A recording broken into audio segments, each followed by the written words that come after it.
जैसा कि आप लोगों को पता है कि भारत सरकार बहुत ज्यादा कोशिश कर रही है कि जो भारत का आमका प्रोजेक्ट है जल्दी से जल्दी पूरा हो जाए, क्योंकि लगातार ये खबर आ रही है कि 2026 के पहले तिमाही में ही J-35 का जो सेल वेरिएंट है वो पाकिस्तान को दे देगा चाइना, जो एक 5th जनरेशन का फाइटर जेट है। अब इंडिया की गवर्नमेंट लगातार कोशिश कर रही है कि आमका प्रोजेक्ट जो है वो कुछ एक टाइमलाइन के अंदर बन जाए, जिसमें कि प्राइवेट कंपनियों को शामिल करने के लिए पूरी छूट दे दी गई है। अब जो गैस टरबाइन रिसर्च स्टेबलाइजमेंट के डायरेक्टर हैं डॉक्टर एस.बी.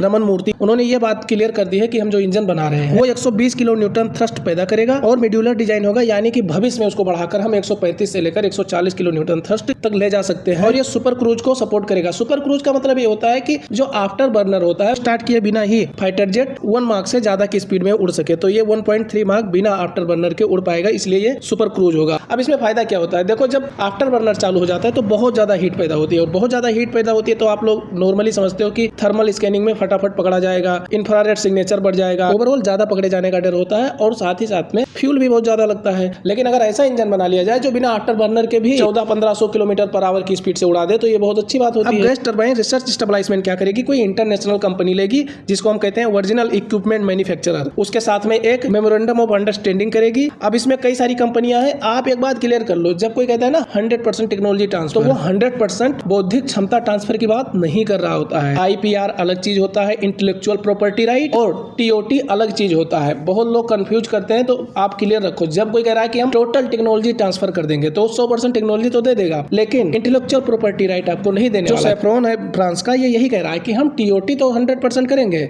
लेकिन IPR सिर्फ 50% करेंगे। सिर्फ इसी वजह से डील नहीं हो पा रही है, क्योंकि जो गैस टरबाइन रिसर्च स्टेबलाइजमेंट है ये बार बार कह रहा है भाई टेक्नोलॉजी ट्रांसफर तो आप 100% करोगे, इंटेलेक्चुअल प्रॉपर्टी राइट भी ट्रांसफर कर दो, वो भी 100%, और उस पर सैफ्रॉन मान नहीं रहा है। उधर रोल्स रॉयस भी है जो कह रहा है कि हम टेक्नोलॉजी ट्रांसफर करने के लिए तैयार हैं। अमेरिका की जनरल इलेक्ट्रिक भी है जो कह रही है कि हम टेक्नोलॉजी ट्रांसफर कर देंगे, हमारा इंजन ही पूरा ले लो। यहाँ तक की बात चल रही है कि जो भारत का आमका 1 होने वाला है ये 5.5 जनरेशन का फाइटर जेट होने वाला है, और इसमें इंजन जो है वो जनरल इलेक्ट्रिक का ही लगा दिया जाए, 110 किलो न्यूटन थ्रस्ट वाला होगा। लेकिन अब कहा जा रहा है नहीं, क्योंकि जो 120 किलो न्यूटन थ्रस्ट पैदा करेगा उसमें ज्यादा पावर होगी। ज्यादा पावर का मतलब मैं आपको समझाता हूँ क्या होगा। जैसे ये स्टेल्थ बनाया जाएगा, इंजन का डिजाइन कम रडार क्रॉस सेक्शन वाला होगा और थर्मल मैनेजमेंट को सपोर्ट करेगा, ठीक है। इस इंजन का डिजाइन मॉड्यूलर होगा, यानी भविष्य में 125 से लेकर 145 किलो न्यूटन थ्रस्ट ये पैदा कर पाएगा, जो 6th जनरेशन के फाइटर जेट के लिए बढ़िया होगा। और ये जो 6th जनरेशन का फाइटर जेट होगा ये सुखोई 30 MKI को रिप्लेस करेगा। ये जो 120 किलो न्यूटन थ्रस्ट वाला इंजन होगा ये AI driven drone, directed energy weapon और वेरिएबल साइकिल टेक्नोलॉजी जैसी नेक्स्ट लेवल की जो टेक्नोलॉजीज हैं उनको सपोर्ट करेगा। इस वजह से कोशिश किया जा रहा है कि 120 किलो न्यूटन थ्रस्ट वाला इंजन लगाया जाएगा आमका 1 में,